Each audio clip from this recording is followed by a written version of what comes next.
아우구스투스 7. 존 윌리엄스 장편 소설. 조영학 옮김. 북 2. 5. 1. 율리아의 일기. 판다테리아.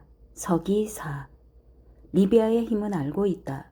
아버지한테 정치가 필요하다는 것도 안다. 아들을 향한 리비아의 야심은 그 누구보다 집요하고 노골적이었다. 나로서는 여전히 이해할 수가 없다.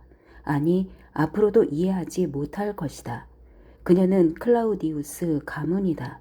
전 남편은 티베리우스 가문인 동시에 클라우디우스 가문이기도 했다. 티베리우스의 운명을 밀어붙인 것도 이 유서 깊은 가문에서 비롯한 자부심 때문이었을 것이다. 심지어 이런 생각도 들었다. 리비아는 겉으로 드러내지는 않았어도 전 남편을 더 좋아했다. 그래서 아들에게서 그와의 추억을 찾으려 한 것이다. 자존심도 강했다. 아버지를 침대로 끌어들일 때마다 몸이 더럽혀졌다고 느꼈을 가능성도 없지 않다. 당시만 해도 아버지 가문은 분명 클라우디우스 가문의 크게 못 미쳤으니 왜 아니겠는가. 아버지는 누이의 아들 마르켈루스를 후계자로 삼으려 했다. 그래서 나와 맺어 주었으나 그만 죽고 말았다. 그 다음에는 아그리파였다. 아그리파가 아니면 내 아들이라도 입양의 정령기가 되면 왕위를 물려주고 싶었을 것이다. 아그리파는 죽었다. 그리고 두 아들은 아직 어렸다. 옥타비우스 가문의 남자는 한 명도 남지 않았다. 믿고 맡길 사람이 아무도 없었다는 뜻이다. 오직 티베리우스 뿐인데 의붓 아들임에도 불구하고 아버지는 그를 싫어했다. 마르쿠스 아그리파가 죽은 직후 불가피한 운명이 흡사 지금껏 존재조차 인정하지 않았던 상처처럼 내 안에서 꿈틀거리기 시작했다. 리비아는 나를 볼 때마다 느긋하게 미소를 지었는데 흡사 우리가 비밀을 공유하기라도 한 투였다. 그리고 그해 말 상복을 벗을 때쯤 아버지가 나를 불렀다. 물론 이미 다 아는 얘기들이었다. 아버지는 직접 문 밖에 나와 나를 맞이하고 수행 하인들을 모두 물렸다. 지금도 기억나지만 집은 적막하기가 이를 데 없었다. 늦은 오후인데도 아버지 말고는 아무도 없는 듯했다. 그는 안뜰을 지나 침실 옆 골방으로 나를 데려갔다. 평소에 사무실로 쓰던 곳으로 가구라고는 테이블 하나, 의자 하나, 카우치 하나가 전부였다. 우리는 자리에 앉아 한참을 얘기했다. 아버지는 두 아들의 건강을 물으며 왜 자주 데려오지 않느냐고 투덜댔다. 마르쿠스 아그리파 얘기도 했다. 아직 그를 애도하는지 물었으나 대답하지 않았다. 그리고 침묵. 내가 물었다. 이번엔 티베리우스겠죠? 그가 나를 보며 크게 숨을 마셨다 내쉬었다. 그러고는 바닥을 내려다보며 고개를 끄덕였다. 그래, 티베리우스다. 당연한 얘기다. 각오도 했건만 그 순간 충격이 공포처럼 온몸을 휩쓸었다. 어릴 때부터 뭐든 아버지 말씀에 복종했어요. 하지만 이번만은 정말 따르고 싶지 않네요. 아버지는 아무 말도 하지 않았다. 내가 다시 말했다. 언젠가 내 친구들을 마르쿠스 아그리파와 비교하셨죠? 난 농담이지만 그래도 비교는 했어요. 비교의 결과가 어떤지는 아시잖아요. 이제 티베리우스를 죽은 남편과 비교해 보시지 그러세요? 그리고 생각해 보세요. 내가 어떻게 그런 결혼을 받아들일 수 있는지. 아버지는 충격을 막기라도 하듯 두 팔을 들었지만 여전히 말은 하지 않았다.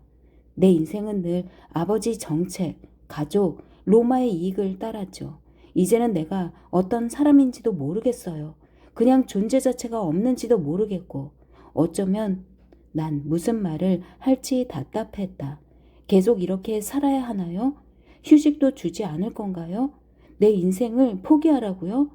그래, 그래야 한다. 아버지는 대답을 하면서도 여전히 나를 보지는 않았다. 결국 티베리우스로군요. 그래, 티베리우스. 그가 얼마나 잔인한지 아시잖아요. 내가 지적했다. 그래 안다. 하지만 넌 내 딸이야. 아무리 티베리우스라도 함부로 대하지는 못할 거야. 너도 결혼과 무관하게 내 삶을 찾을 수 있다. 내가 되면 결혼에도 익숙해질 테고 사람은 누구나 삶에 익숙해지는 법이야. 다른 방법은 없나요? 아버지는 의자에서 일어나 초조한 듯 방안을 돌아다녔다. 지금 보니 절룩거리는 증상이 더 심해졌다. 다른 방법이 있다면 그렇게 했겠지. 마르쿠스 아그리파가 죽은 후 우후죽순처럼 반란 음모가 일어나 내 목숨을 노리고 있다. 다행히 하나같이 어리석고 어설퍼서 쉽게 찾아내 처리했지만 비밀로 할 수도 있었다만 앞으로 더 생길 거야. 그가 주먹으로 손바닥을 가볍게 때렸다. 3번. 당연히 더 있겠지. 구닥다리들은 여전히 벼락출세한 놈한테 집에 당하고 있다고 여길 테니까 절대 그 가문과 권력을 용서하지 못해. 그런데 티베리우스는 클라우디우스죠. 내가 대답했다. 그래, 내가 결혼한다고 내 권위가 안전해진다는 보장은 없지만 도움은 될 게다. 클라우디우스 가문 중 누군가 내 후계자가 된다고 생각하면 귀족들의 분노도 누그러들 테니까 적어도 참아주기는 하겠지. 불가피하다고 생각해야 했지만 그때까지 정말 결혼한다는 사실까지 받아들이지는 못했다. 결국 로마의 기쁨을 위해 내가 또 시바지가 되어야겠군요. 아버지는 등을 돌리고 있었기에 얼굴을 볼 수가 없었다. 내 자신만이라면 그런 부탁하지도 않았다. 절대 너를 그런 놈한테 보내지 않아. 하지만 나뿐이 아니잖니. 설마 모르지는 않겠지? 네, 알아요. 내가 대답했다. 아버지는 혼잣말 하듯 말을 이어갔다. 너한테도 훌륭한 사내의 자식이 있다. 그것으로 위안을 삼으렴. 아이들을 통해 남편을 기억할 수 있으니까. 우리는 오후 늦게까지 얘기를 했으나 기억은 남지 않는다. 지금 생각해보면 머리가 멍해진 것도 같다. 처음에는 비참하기 짝이 없다가 나중에는 아무 느낌도 없었다. 하지만 아버지도 도리 없는 상황이었기에 미워하지는 않았다. 내가 그 입장이라면 분명 똑같이 했을 것이다. 그럼에도 불구하고 헤어질 시간이 가까워지면서 난 아버지한테 묻지 않을 수 없었다. 그렇다고 화를 내거나 비아냥대거나 자기 연민을 드러내지는 않았다. 아버지, 과연 그럴 가치가 있었나요? 아버지의 권위, 아버지가 구한 로마, 아버지가 세운 로마, 정말 이 모두를 희생할 가치가 있었던가요? 아버지는 나를 한참 동안 바라보다가 고개를 돌렸다. 그렇다고 믿으련다. 우리 둘 다 그렇게 믿을 수밖에 없어. 티베리우스 클라우디우스 네로와 결혼했을 때 난 28살이었다. 그 해에 난 첫 번째 임무를 수행해 클라우디우스와 율리우스의 피를 섞은 아들을 출산했다. 사실 티베리우스도 나도 어렵다고 여겼던 의무였으나 어차피 무위로 돌아가기는 했다. 아이가 태어난 지 일주일도 되지 않아 숨을 거두었던 것이다. 그 후 티베리우스와 나는 따로 살았다. 그는 대부분 외국으로 여행을 떠나고 나는 다시 로마에서 살 방법을 찾았다. 서한 서기전 10 발신 푸블리우스 오비디우스 나소 수신 섹스투스 프로페르티우스 절대 돌아오시지 않겠다고 선언하셨건만 전 왜 이곳 소식을 이렇게 편지로 전하는 걸까요? 전혀 관심이 없다고까지 하셨는데 말입니다. 스승님의 장담을 믿지 않아서일까요? 아니면 헛된 바람이나마 스승님의 결심을 흔들어 보려는 걸까요? 이 도시를 떠나신 지 5, 6년, 스승님은 실제로 아무것도 쓰시지 않았습니다. 아시시의 매혹적인 전원생활과 독서에 만족한다 하셨지만 뮤즈까지 완전히 버리셨던가요? 믿기가 쉽지 않습니다. 한때 그다지도 열심히 추구하셨던 바로 그 뮤즈가 아닌지요. 뮤즈는 로마에서 여전히 스승님을 기다립니다. 부디 그녀의 품에 돌아오시길. 조용한 계절이었습니다. 아름다운 숙녀께서는 스승님도 아실 터이니 이름을 언급하지는 않겠습니다. 벌써 1년 이상 동아리에 참석하지 않았습니다. 덕분에 모임은 재미가 줄고 사랑도 식었죠. 젊어서 과부가 된 탓에 재혼의 압박이 심했겠으나 이번 재혼이 커다란 불행이 되리라는 사실을 모르는 사람은 아무도 없었습니다. 새 남편은 세력가인 반면에 누구보다 음험하고 불쾌한 인물이기 때문이죠. 자신이 행복을 찾지도 않지만 타인이 행복하면 가만히 있지 못하는 자이기도 합니다. 아직 젊은 나이이건만 기껏 32이나 33, 얼굴을 보지 않았다면 누구나 노인네로 생각할 정도죠. 성미가 더럽고 심술은 디룩디룩 하니까요. 제가 보기엔 5, 60년 전에 로마에나 어울릴 인간입니다. 옛 명망과 사람들이 좋아하는 이유도 오직 그 때문이죠. 원칙을 중시한다고는 하나 제 생각엔 답답한 원칙과 심술이 엮이면 잔혹하고 비인간적이 될 수밖에 없습니다. 그런 원칙이라면 자신이 하는 행위는 뭐든 합리화하기 때문이죠. 그래도 아직 희망은 있습니다.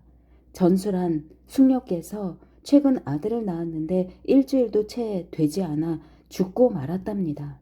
남편은 북쪽 국경 문제로 로마를 떠난다더군요. 그럼 다시 그녀를 볼 수 있을 겁니다.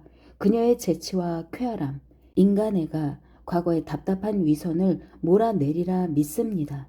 친애하는 섹스투스, 스승님을 제 주장으로 묶을 생각은 없습니다만 그렇게나 자랑스럽고 위대하다는 로마 제국이 바로 저 낡은 가치들, 이른바 계급, 특권, 명예, 의무, 신성 따위의 낡은 가치들에서 비롯했다는군요. 세월이 흐를수록 그 개념들이야말로 인간에게서 인간성을 말살한다는 생각만 강해집니다. 위대한 옥타비우스 카이사르의 노고 덕분에 로마는 이제 세상에서 가장 아름다운 도시가 되었습니다. 시민들도 비로소 여유롭게 영혼을 벼리고 그들이 살고 있는 이 도시처럼 스스로 미와 은총을 향해 정진하지 않을까요? 그런 사치를 저들이 도대체 언제 누려보았단 말입니까? 3. 서한 서기전 9 발신 그나이우스 칼프루니우스 피소 판노니아 수신 티베리우스 클라우디우스 네로 친애하는 네로 지시하신 보고서를 편지에 동봉합니다. 정보의 출처는 다양합니다만 당분간은 이름을 언급하지 않겠습니다. 행여 다른 사람이 볼 수도 있으니까요. 일부는 보고서를 그대로 필사하고 그 밖에는 요약을 했습니다. 어쨌거나 다들 믿을 만한 얘기들이며 원본 또한 제 수중에 안전하게 있습니다. 후일 필요하시면 언제든 말씀만 하세요.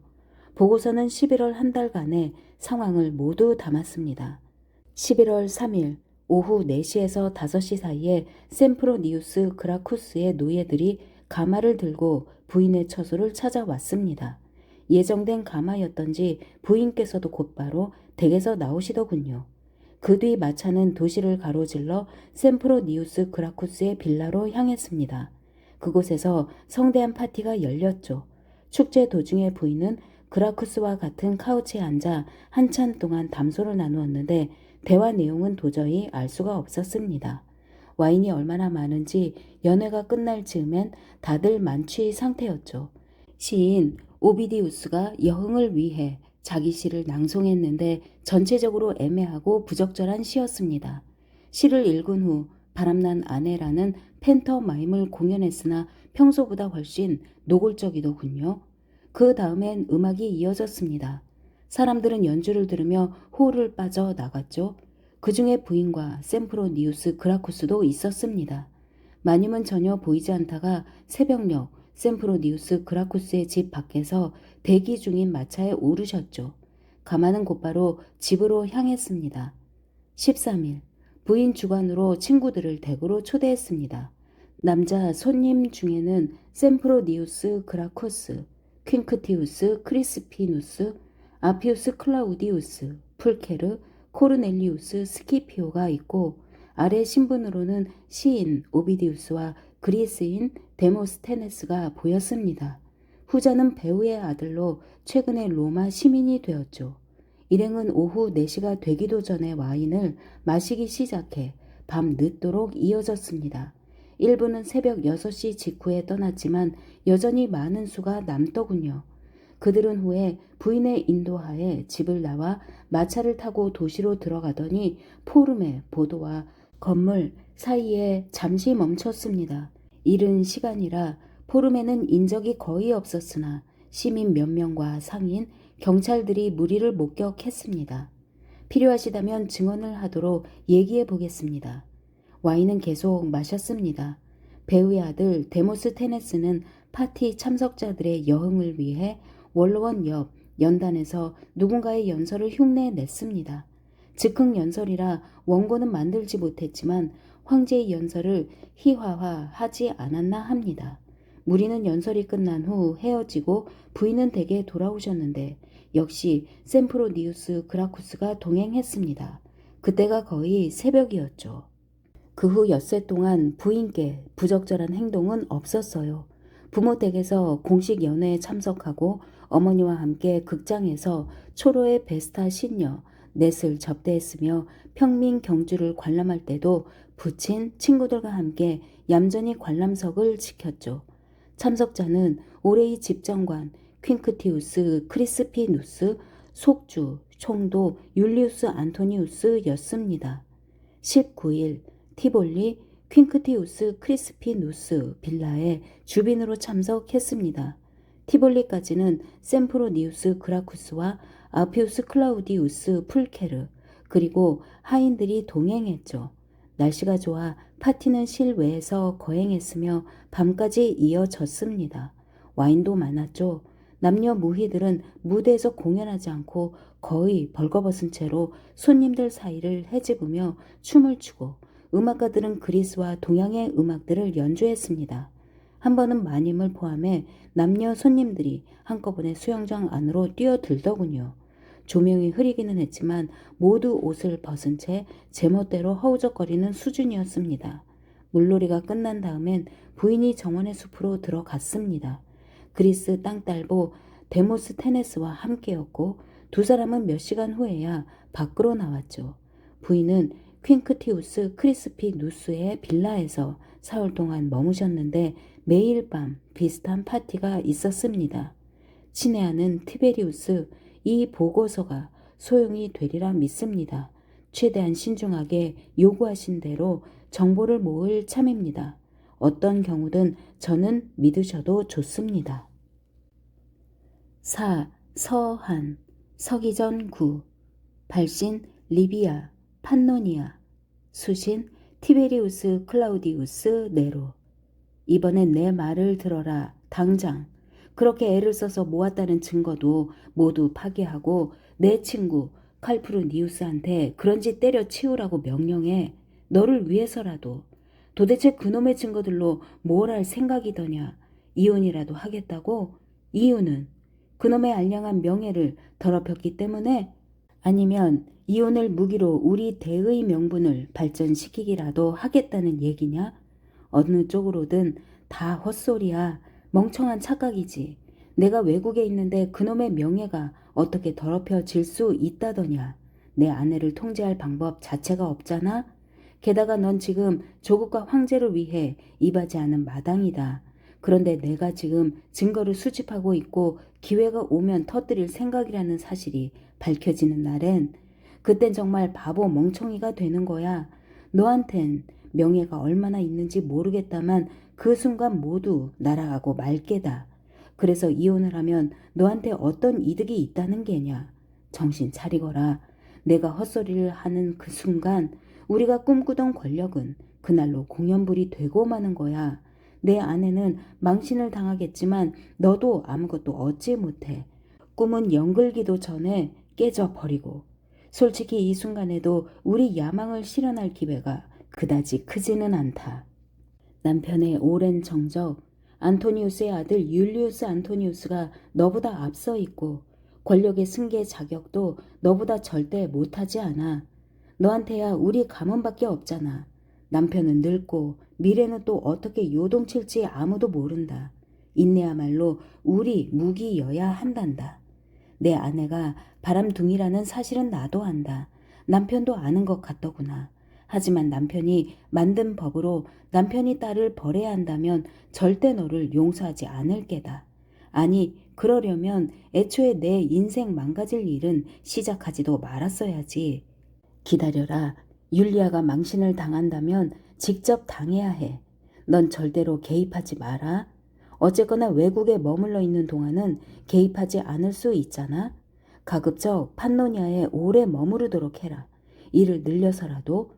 내가 아내의 지방과 로마에서 멀리 있는 한 우리 명부는 가망이 있으니까.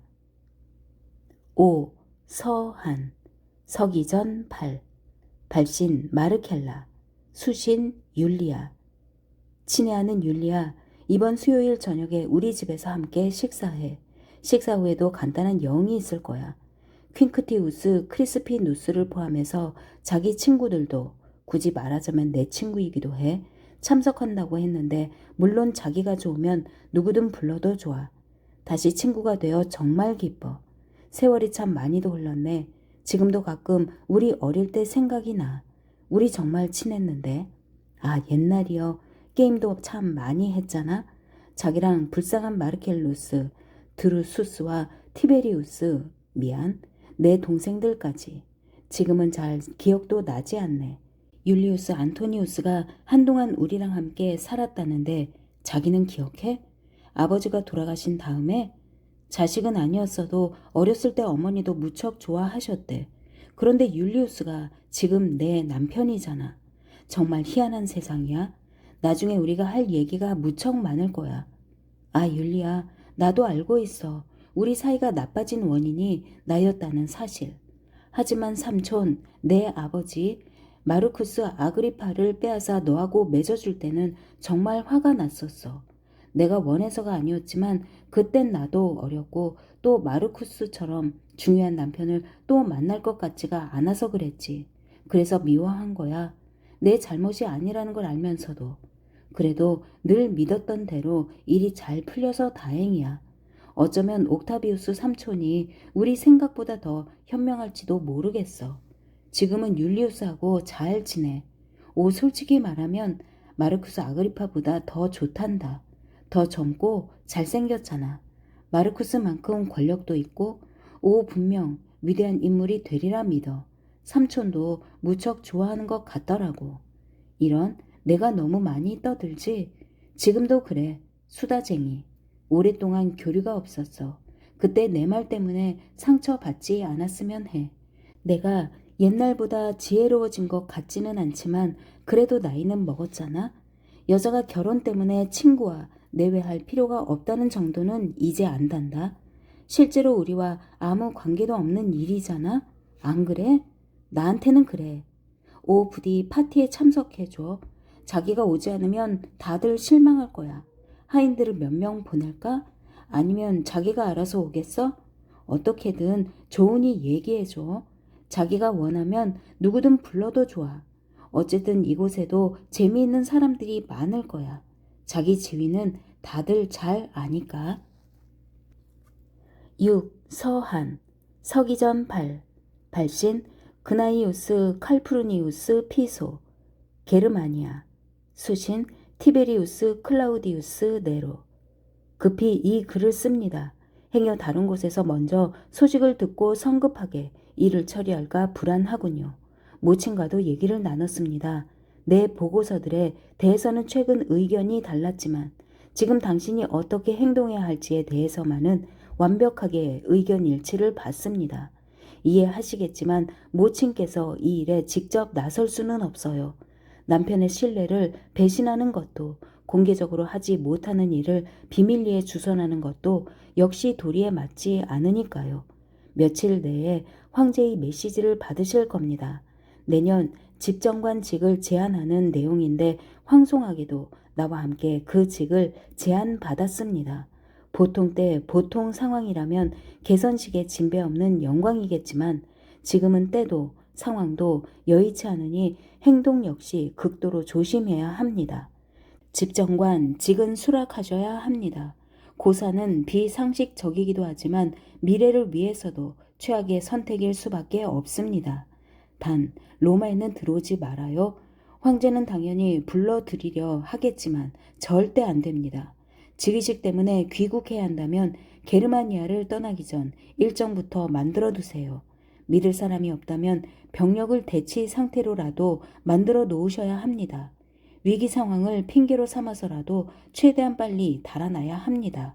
어떤 식으로든 좋으니 조치를 취하십시오. 이런 식의 대비가 이상하게 보일지 모르겠지만 특별히 이유를 설명하지는 않겠습니다. 부인의 생활은 1년 이상 변화가 없습니다. 이제는 노골적으로 지금의 결혼 계약을 능멸하고 당신 명예에도 관심이 없습니다. 황제도 부인의 행동을 어느 정도 알지만 막을 생각은 없는 듯하더군요. 정치 때문인지 애정이나 무지 때문인지 도무지 모르겠습니다. 결혼법에도 불구하고 어쩌면 황제 자신이 위반했기 때문에 아무도 공개적으로 문제를 제기하지는 않는군요. 다들 그 법이 유명무실하다는 정도는 압니다. 게다가 지금 시행한다 해도 골치만 아플 겁니다. 그렇게 되면 부인만큼 인기 많은 권력자와 맞서야 할 테니까요. 부인은 권력도 인기도 많습니다. 의도적이든 우연이든 내가 보기엔 전자예요. 로마에서 가장 강력한 젊은이들을 주변으로 끌어들였죠. 우리가 신경 써야 할 대목입니다. 부인께서 지금 지속적으로 가까이 지내는 자들은 제일 위험한 정적들입니다. 그들도 황제를 반대한다지만 그렇다고 당신 입지가 확고해지는 것도 아닙니다. 아니, 오히려 위험만 더 커지죠. 알다시피 당신의 권력이라고는 지지 세력뿐인데 대개는 나처럼 가족 중심에 불과해요. 황제 표현대로라면 둘 다 골통 공화주의파들이죠. 돈 많은 명문가이고 결속력이 강하죠. 하지만 이미 지난 30년간 정책적으로 우리 대중의 권력을 약화시켰습니다. 황제는 당신이 귀국해 파벌간 완충 역할을 해 주었으면 할 겁니다. 자기 세력과 신세대, 후자는 율리아를 열렬히 떠받들죠. 허나 당신이 둘 사이에 끼어든다면 그냥 씹히고 맙니다. 그 다음엔 토사구팽이죠. 황제는 지금껏 경쟁자들을 모조리 제거하면서도 전혀 티를 내지 않았어요. 더 무서운 건 특정 파벌을 키우지 않고 반대파를 완전히 갈아 마실 수 있습니다. 신세대 그룹이 부인을 좋아하는 한 자신의 위험은 능히 무시할 위인입니다. 그럼 당신은 끝장이에요. 가능성을 따져보죠. 첫째, 클라우디우스와 지지 세력들을 규합한 뒤 제국을 우리 주도하에 구체제로 환원하고 옛 시대의 가치와 이상을 복원한다. 비현실적이긴 해도 가능성이 아예 없지는 않습니다. 문제는 황제의 신시민과 신세대 그룹과 싸우려면 우리도 확고한 연합 세력이 필요할 텐데 그런 연합의 결과는 참담할 수밖에 없습니다. 둘째, 당신이 로마에 머무르면 부인께서는 계속 당신 관심사에 저항할 것입니다. 의도적이든 단순한 심술이든 상관없습니다. 어쨌든 그렇게 할 테니까요. 물론 부인의 권력이 당신 가문이나 지위가 아니라 황제한테서 나온다는 사실을 모를 리가 없겠죠. 부인은 황제의 따님이에요. 부인의 의지에 맞서기엔 당신은 여전히 무력합니다. 설령 싸운다 해도 사람들한테 먹히지 않으면 그도 딱한 노릇일 수밖에 없겠죠. 셋째, 부인께서 계속 낭비와 방종의 삶을 이어갈 경우 당신 친구들과 정적들 모두 추문을 만들어낼 겁니다. 그렇다고 이에 반대해 이혼을 주장한다면 옥타비우스 가문의 망신살이 뻗치겠죠. 당연합니다. 다만 황제와 지지자들은 절대 당신을 용서하지 않아요. 그렇다고 부인의 타락을 모르는 척할 경우 나약하게 보이겠죠. 부인의 불법에 공모자로 비난받을 수도 있고요. 아니, 친애하는 티베리우스, 로마에 돌아오더라도 절대 오래 체류하면 안 됩니다. 상황이 복잡해요. 그나마 내가 함께 집정관이 되니 천운이랍니다. 해외에 있는 동안 내가 당신을 위해 일할 수 있으니까요. 우스꽝스럽게도 내 비로 미천 하나마 당신 자신보다 더 안전하고 효과적으로 당신을 보호할 수 있습니다. 인생은 이따금 우리를 엉뚱한 곳으로 데려가곤 하죠. 모친께서도 안부를 전하라 하십니다. 당신이 황제로부터 메시지를 받은 후에 편지를 쓰시겠다는군요. 비록 말씀은 없으셨지만 이 긴박한 조언과 관련 저를 지지하신다고 믿을 만한 이유는 충분합니다. 7. 서한 서기전 7 발신 다마스쿠스의 니콜라우스 수신 아마시아의 스트라보 지난 14년간 로마에서의 삶은 만족스러웠다오. 처음엔 헤로드 왕과 옥타비우스 카이사르를 위해 일했고 그 이후는 오로지 옥타비우스 카이사르의 우정에 답했죠. 편지를 읽고 아셨겠지만 이 도시를 고향처럼 생각한 지도 오래랍니다. 해외와의 인연도 대체로 다 끊고 양친이 돌아가신 이후로는 고국에 돌아갈 마음도 필요도 느끼지 못했죠. 하지만 며칠 후면 내 나이가 57이요. 지난 몇 달 동안 더 오래인지도 모르겠군요. 이곳이 고향이라는 생각이 점점 더 엷어지기만 해요. 나한테 더없이 친절하고 또 덕분에 이 시대의 가장 위대한 인물들과 가깝게 지냈다고 해도 이 도시에서 난 이방인일 수밖에 없겠죠. 어쩌면 잘못 생각했을 수도 있지만 로마는 이제 역겨운 추문처럼 보인다오. 옥타비우스 카이사르 전성기 초에 형께서 겪었을 그런 식의 애매한 불안은 아닙니다. 14년 전 내가 처음 이곳에 왔을 때의 불안한 흥분과도 거리가 멀고요. 옥타비우스 카이사르는 이 땅에 평화를 가져왔소. 악티움 이후로는 로마인들이 로마인을 상대로 칼을 드는 일이 없었죠.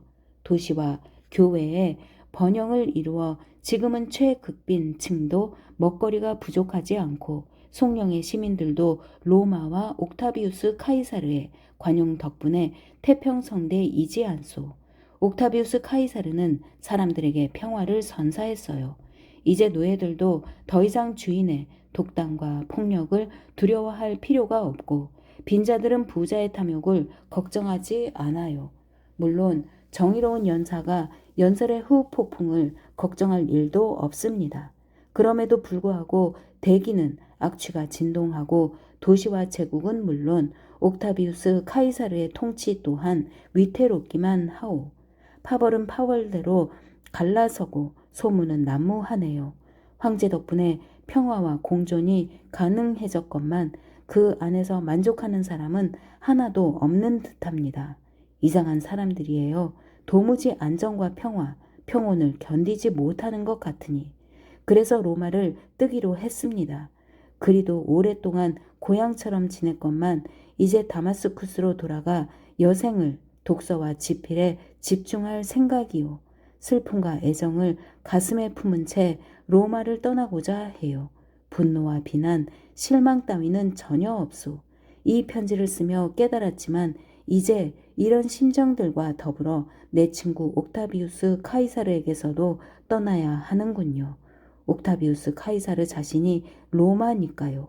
그 사실 자체가 그의 비극일 수도. 오 스트라보 형, 솔직히 말하면 그의 삶은 끝났어요. 지난 몇 년간 그에게 세상 그 누구보다 더 많은 시련이 있었답니다. 실제로도 인생이 끝났음을 깨달은 사람답게 이제 살이 썩어 결과가 드러나기를 기다리는 사람답게 표정 또한 차분하기만 하더군요. 그 누구보다 우정이 소중한 사내였습니다. 그것도 아주 특별한 종류의 우정이죠. 그의 진짜 친구들은 어릴 때 지금의 권력이 없었을 때부터 알던 사람들이에요. 내가 알기에도 권력자들은 어린 시절 권력자가 되기 전 알던 사람들만 믿더군요. 아니면 만사가 달라졌겠죠. 그런데 이제 혼자라오. 그에겐 아무도 없어요. 5년 전 황제의 친구이자 사위 마르쿠스 아그리파가 귀국길에 쓸쓸히 죽어갔죠. 옥타비우스 카이사르는 작별 인사조차 하지 못했습니다. 그 다음 해 누이 옥타비아도 세상을 떠났지요. 훌륭한 여성이었건만 끝내 도시와 동생을 버리고 벨레트리의 소박한 농장에서 외롭게 숨을 거두었죠. 그리고 마지막 친구 마이케나스도 죽고 이제 옥타비우스 카이사르는 혼자 남았소. 어린 시절의 친구는 하나도 남지 않은 겁니다. 모르긴 몰라도 믿을 사람이 하나도 없다고 생각할 겁니다. 당면 과제를 상의할 사람도 없겠죠. 마이케나스가 죽고 그 다음 주 황제를 만났습니다. 그 일이 있었을 때 난 성 밖에 있다가 비보를 듣고는 위로를 전하기 위해 부랴부랴 돌아왔었죠. 황제는 맑고 파란 눈으로 지그시 나를 바라보더군요. 주름진 얼굴에 비해 눈은 놀랍도록 젊었습니다. 그가 가볍게 미소를 띄었죠. 아, 우리 희극도 다 끝나가네. 그런데 이 희극이 너무 슬프군 그래. 그가 이렇게 말했습니다. 어떻게 대답해야 할지 모르겠더군요. 마이케나스님은 그를 잘 아나? 황제가 물었죠. 알기는 합니다만 잘 알지는 못합니다. 잘 아는 사람은 거의 없어. 좋아하는 사람도 많지 않고. 그래, 젊었을 때 생각이 나는군. 마르쿠스 아그리파도 그때는 젊었네. 그때만 해도 우린 죽을 때까지 친구로 지낼 줄 알았네. 아그리파, 마이케나스, 나, 살비디에누스 루푸스. 살비디에누스도 죽었지만 아주 오래전 일이야. 그래, 어쩌면 우리 모두 죽었을지도 모르겠군. 젊었을 때 이미. 난 초조해졌소. 황제가 그런 식으로 넋두리하는 모습은 한 번도 본 적이 없었거든요. 마음이 안 좋으실 겁니다. 상실감이 크시겠죠? 그 친구 죽을 때 옆에 있었네. 호라티우스도 있었지. 아주 조용히 숨을 거두더군. 그때까지는 의식이 남아있어서 함께 옛날 얘기도 나누었어. 나한테 호라티우스를 부탁까지 했지. 시인은 중요한 일이 많아 자기 자신을 돌보지 못한다면서. 호라티우스도 흐느끼며 돌아섰다네. 그러더니 마이케나스가 피곤하다고 한마디 하고는 그대로 숨을 거둔 거야. 정말 피곤했을 겁니다. 그래, 피곤했겠지. 그리고 잠시 정적이 이어지다가 다시 황제가 입을 열었습니다. 곧 또 한 사람이 있을 걸세. 피곤할 사람이. 폐하. 그가 고개를 저었는데 여전히 미소를 띤 채였죠. 내 얘기가 아니야. 신들이 그렇게 자비롭겠어? 어디? 호라티우스 얘기일세. 나중에 그의 얼굴을 봤거든. 베르길리우스. 그 다음이 마이케나스. 호라티우스가 중얼거리더군. 후에 이런 말도 하더군. 오래전 시를 쓴 적이 있습니다. 마이케나스가 아플 때 살짝 놀리기 위해 시를 썼는데 마이케나스한테 이렇게 말을 했죠.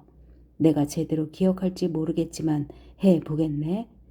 한날 한시 우리 둘 위에 함께 흙이 덮일지어다. 병사처럼 맹세하노니 그대가 있고소서 우리가 뒤를 따르오리다. 모든 길의 끝에 놓인 그 길을 기꺼이 걸어오리다. 헤어질 수 없는 친구여. 호라티우스도 몇 달만 더 살 것 같아. 스스로 원치 않으니. 호라티우스? 내가 그의 이름을 되뇌었죠. 마이케나스는 글이 별로였어. 나도 늘 그랬지. 글 좀 잘 쓰라고. 옥타비우스가 중얼거렸어요. 도무지 위로를 할 수가 없더군요. 2달 후 호라티우스도 숨을 거두었소.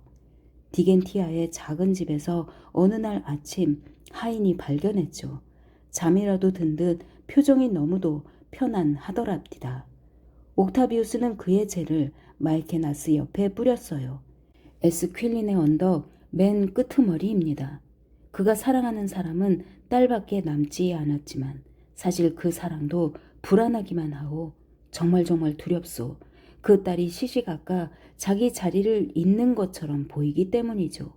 사위도 더 이상 함께 살지 않고 해외만 떠돌아요. 올해의 집정관인데도 말이에요. 옥타비우스 카이사르가 죽으면 로마는 절대 버티지 못합니다. 마찬가지로 영원히 죽은 이상 옥타비우스 카이사르 역시 오래 못 갑니다. 8. 율리아의 일기.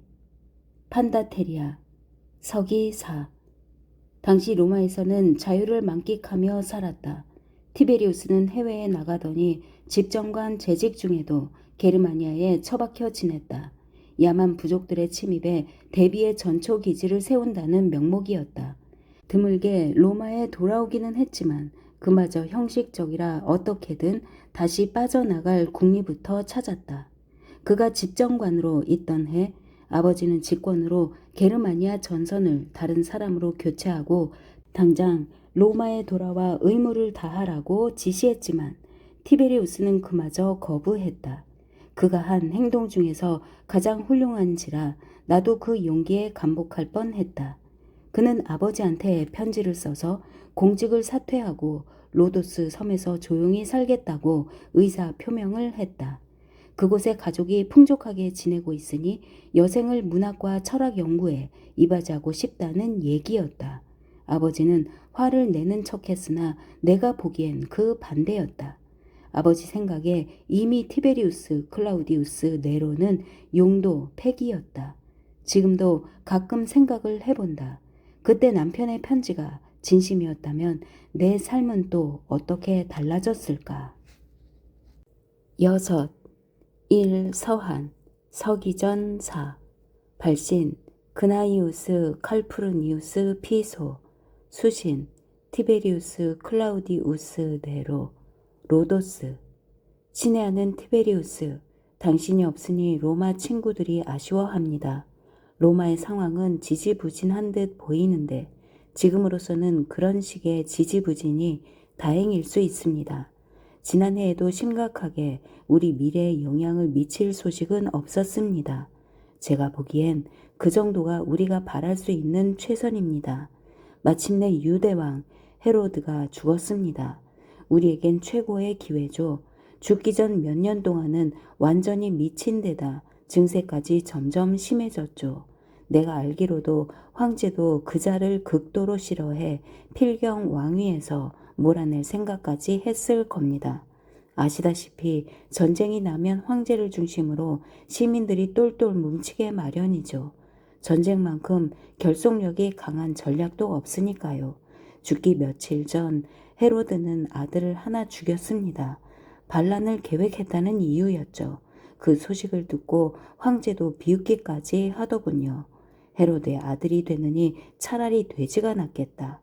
어쨌든 헤로드는 다른 아들이 뒤를 이었고 신임 왕은 로마에 굳게 충성을 맹세했죠.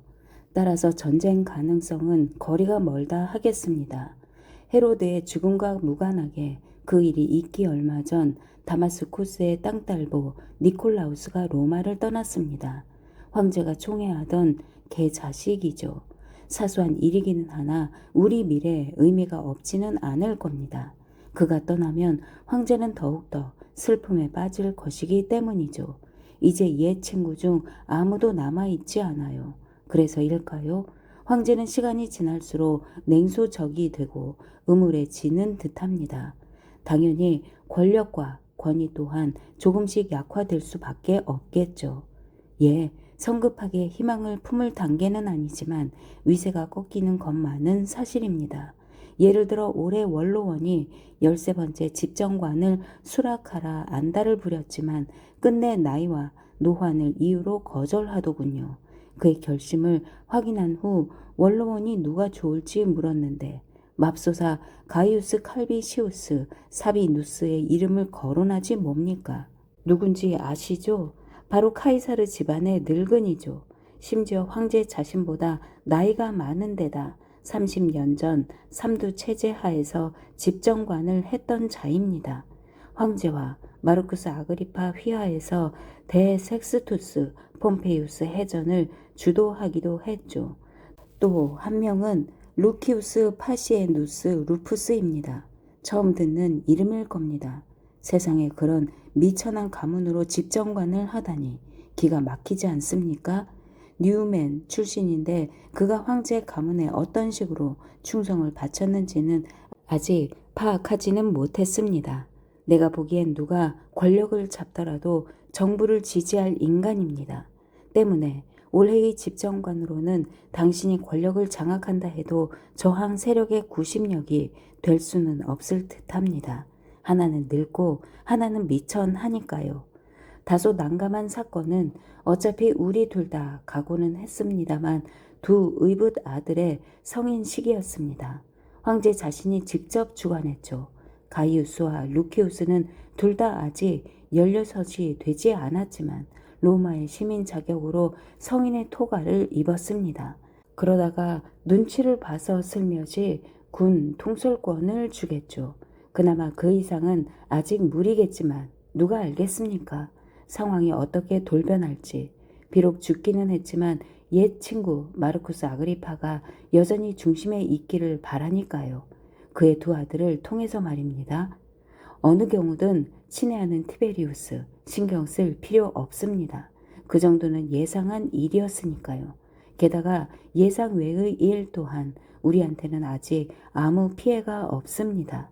다만 아직 잠정적이긴 하나 지금부터의 보고 내용에 우려할 만한 요인은 분명히 있습니다. 눈치는 채셨겠지만 물론 부인의 최근 처신 얘기입니다. 부인을 둘러싼 추문은 어느 정도 잦아들었습니다. 이유가 몇 가지 있죠.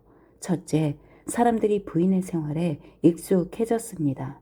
둘째, 처음에는 부인의 매력과 활기를 우려했지만 지금은 보다 우호적으로 변했습니다. 셋째, 젊은이들 사이에서 부인의 인기가 점점 커져가고 있습니다. 그리고 마지막으로 간단하게 이유를 밝히겠지만 제일 불길한 징조이기도 하답니다. 지금까지는 처신에 전혀 거리낌이 없었다면 지금은 전혀 그런 모습을 볼 수 없습니다. 오히려 조신할 정도인데 깨름직한 부분이 바로 이 점입니다. 무분별하고 난삽하게 애인을 갈아치우던 모습도 이제는 과거지사가 된 듯합니다. 내가 아는 한 샘프로니우스 그라쿠스는 연인에서 지금은 친구로 남았더군요. 아피우스 클라우디우스 풀케르를 비롯해 몇몇 중요한 인물도 마찬가지입니다. 한때 놀이 상대로 삼았던 쓰레기들도 대표적인 데모스테네스가 있죠. 기술적으로야 시민이지만 기껏 자유인과 다를 바 없는 존재입니다. 모두 내쳤습니다. 방법이 조금 묘하기는 해도 좀 더 신중해진 듯 보입니다. 물론 여전히 철부지 젊은이들이 따를 만큼 기지와 유머가 넘치고 행동 역시 자유분방합니다. 그렇다고 더 이상 방탕하지 않다는 뜻은 아닙니다. 그 점은 여전하니까요. 다만 연인을 고를 때 예전에는 미천하고 도발적인 아이들을 선호했지만 지금 애인은 꽤나 신분이 높습니다. 바로 율리우스 안토니우스입니다. 다행인지 불행인지 그의 아내가 한때 율리아의 절친이었죠. 평소보다 훨씬 오랫동안 해외여행 중이랍니다. 아직 옛 친구들 모임은 있습니다만 지금은 율리우스가 늘 그녀와 함께 있죠. 대화의 내용도 전보다 훨씬 진중하다고들 하더군요. 최소한 이 점에서는 내 보고서가 맞다고 봅니다. 두 사람은 철학, 문학, 정치, 연극 같은 주제들을 논하고 있으니까요. 어떻게 될지는 아직 모릅니다. 로마도 역시 모르겠죠. 황제가 이 새로운 연애를 알고 있을까요? 역시 모르겠습니다. 알고 있다면 묵인한다는 얘기고 모른다면 바보죠. 시민들보다 아는 바가 없으니까요. 어쨌든 새로운 반전에 대해 계속 자세하게 알려드릴 것을 약속드립니다. 새로운 소식이 나오는 대로 연락하겠습니다. 율리우스 안토니우스의 집에도 정보원들을 심어두었지만 지금은 더 늘리고자 합니다. 걱정 마세요. 충분히 조심할 테니 부인 거처까지 정보원을 늘릴 생각은 없습니다. 나와 당신, 우리의 명분 모두에 위험하니까요. 이 편지는 파기하셔야 합니다. 그렇지 않을 경우 적의 손에 들어가지 않도록 특별히 유의하십시오. 2. 율리아의 일기 판다테리아 서기 4. 옛 친구이자 스승 아테노도루스가 한때 이런 말을 했다. 고대 로마의 선조들은 한 달에 한두 번 이상 목욕하면 건강에 나쁘다고 생각해 하루 노동으로 팔다리에 쌓인 먼지를 씻어내는 정도로 만족했다고. 로마의 일일 목욕을 들여오고 야만족 정복자들에게 목욕 의식을 통해 의외의 가능성을 찾아낼 수 있음을 보여준 사람들은 그리스인이었다. 스승은 그렇게 말하며 묘하게 자긍심을 드러내기도 했다. 이곳에서 거친 농가 음식의 매력을 찾았으니 선조들의 생활 방식을 채택했다 할 수 있겠지만 그렇다고 목욕 습관까지 받아들일 수는 없었다. 하인들이 오일과 향수를 발라주지는 않지만 지금도 나는 거의 매일 목욕을 한다.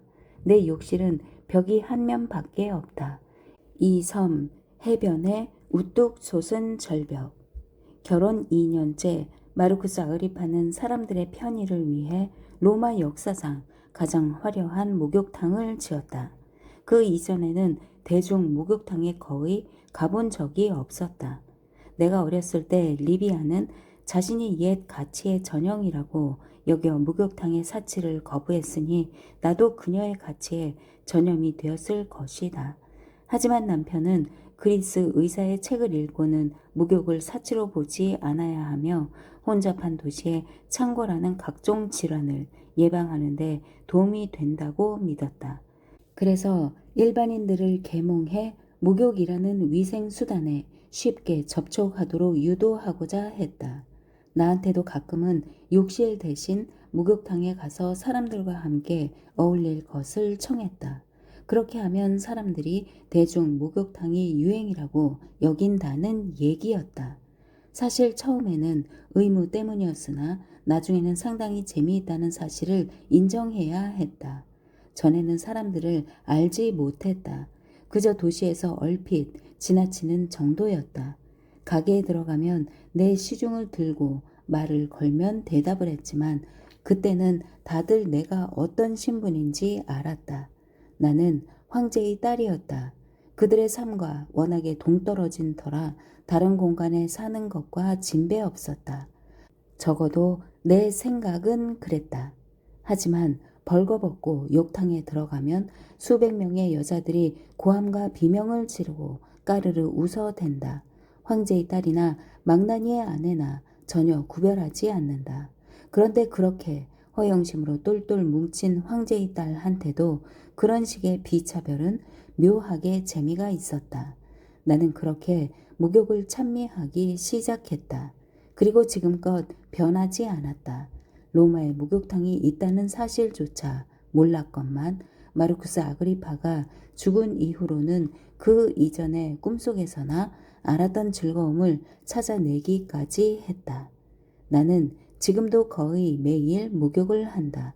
병사들이나 농부들도 주변에 개울이 있다면 하루 일과가 끝나고 목욕을 할 것이다. 내 욕실은 바다다. 욕실 바닥은 대리석이 아니라 화산 모래라 오후 햇살에 반짝거린다. 나를 지키는 간수도 있다. 내가 익사하지 못하도록 지키라는 지시를 받았으리라. 그래서 멀리 떨어져 서서 내가 옷을 벗고 물속에 들어갈 때면 무신경하게 지켜본다. 거세된 자라 사실 신경 쓸 필요도 없다. 조용한 오후 잔잔한 바다는 거울 같다. 그곳에 비친 내 모습도 볼 수 있다. 놀랍게도 머리카락이 반백이다. 하긴 어렸을 때부터 하얗게 새기는 했다. 하녀가 흰 머리를 뽑아줄 때 아버지가 찾아와 이렇게 물은 적도 있다. 대머리가 되고 싶은 게냐? 나는 아니라고 대답했다. 그럼 왜 하녀한테 머리카락을 뽑게 하느냐? 머리카락은 백발, 얼굴엔 주름. 그래도 얕은 물속에 누워 있으면 몸은 또 완전히 다르다. 피부는 20년 전만큼이나 탱탱하고 배는 평평하고 가슴은 단단하다. 찬물에 닿자 젖꼭지가 딱딱해진다. 한때는 남자의 애모에 곤두섰건만 물의 부력 속에서 몸이 파르르 떨린다. 역시 쾌락에 몸서리 칠 때와 같다. 시작이 늦기는 했으나 그래도 오랜 세월 이 육신으로 할 바를 다했다. 시작이 늦은 이유는 교육 탓이다. 육신은 아무 권리가 없으며 자신보다 타인을 만족시키는데 봉사해야 한다고 했으니 왜 아니겠는가. 육신도 권리가 있다는 사실을 알았을 때는 벌써 2번이나 결혼하고 아이 셋을 낳은 엄마였다. 첫 번째 깨달음은 너무도 황홀해 그 후 몇 년 동안 꿈처럼 아련하기만 했다. 일리움에서 여신으로 추앙받던 시절, 지금도 꿈 같기는 마찬가지지만 그때만 해도 어리석은 쾌락이자 야만적이고 매혹적인 우행이라고 도리질했던 기억이 또렷하다. 그렇지 않다는 사실을 깨달은 것은 나중이었다. 그날 신성의 숲에서 내가 취한 젊은이는 기껏 19살짜리 동정이었다. 그렇게 아름다운 아이는 처음이었다. 지금도 눈을 감으면 그의 얼굴이 보이고 부드러우면서도 단단한 몸을 느낄 수 있다. 그 애를 동굴에 데리고 들어갈 때만 해도 의식을 수행할 생각은 없었다. 그럴 필요도 없었다. 나는 여신이고 권력은 절대적이었으니까. 하지만 의식을 끝내고 난 후 내 몸의 힘과 욕구의 힘을 깨달았다. 지금껏 존재하지 않는다고 세뇌당한 바로 그 힘. 실로 감미로운 소년이었는데 여신과 함께 들어가 섹스를 한 후 어떻게 되었는지는 모르겠다. 마르쿠스 아그리파가 죽기 전까지 기껏 꿈속에서 살았을 것이다. 당시에는 깨달음을 믿지 못했으나 그래도 욕망의 실체는 언제나 내 안에 있었다. 그동안은 마르쿠스 아그리파에 충실했다. 비록 일리움에서 여신이 애인을 품었지만 그 순간 아그리파의 아내는 존재조차 없었다. 하지만 티베리우스 클라우디우스 네로한테는 충실하지 않았다. 그러고 보니 좋은 남자였던 마르쿠스 아그리파가 죽은 이후였다. 그때부터 율리아, 아우구스투스 황제, 옥타비우스 카이사르에 따른 내면의 힘을 깨닫고 쾌락을 찾아 누렸다. 그리하여 쾌락이 또한 권력이 되었다. 그녀에게 쾌락은 가문과 아버지를 넘어서는 권력으로 보였다. 그리하여 자기 본연의 모습을 되찾을 수 있었다. 그래, 내 몸은 할 바를 다했어. 나는 바다 욕탕에 느긋하게 누운 채 어른거리는 육신을 내려다보며 조아렸다.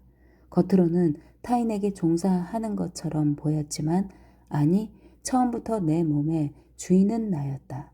내 몸은 늘 내게 봉사했다.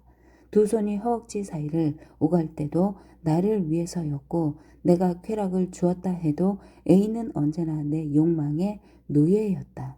이따금 목욕을 하면서 내게 쾌락을 선사한 사람들 생각을 한다. 셈프로니우스 그라쿠스, 데모스 테네스, 아피우스 풀케르, 코르넬리우스 스키피오. 지금은 대부분 이름도 기억나지 않는다.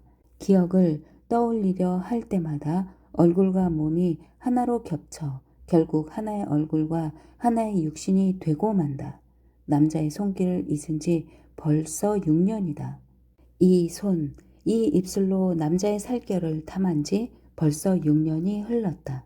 그런데 그 살갗을 생각할 때마다 여전히 호흡이 가빠진다. 내 자신이 살아있음을 느낀다. 물론 난 이미 죽었다. 한동안은 쾌락의 신비를 주관하는 여신이었다. 그리고 여사제가 되었고 연인들은 내 광신도가 되었다. 돌이켜보면 난 둘 다 만족시켰다. 마침내 내게 궁극의 쾌락을 선사한 남자를 생각한다.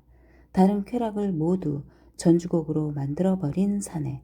사실 그런 과거 덕분에 그를 받아들일 수 있었을 것이다. 나는 무엇보다 그의 살갗이 주는 맛과 흥을 느꼈다. 그런데 벌써 6년이 흘렀다니. 율리우스, 난 그를 생각한다. 밀물이 조심조심 탐닉하더니 바닷물이 내 몸을 핥는다. 이대로 있으면 그를 기억할 수도 있겠다. 오, 율리우스 안토니우스. 3. 서한 서기전 3. 발신 그나이우스 칼푸르니우스 피소. 수신 티베리우스 클라우디우스 네로. 로도스.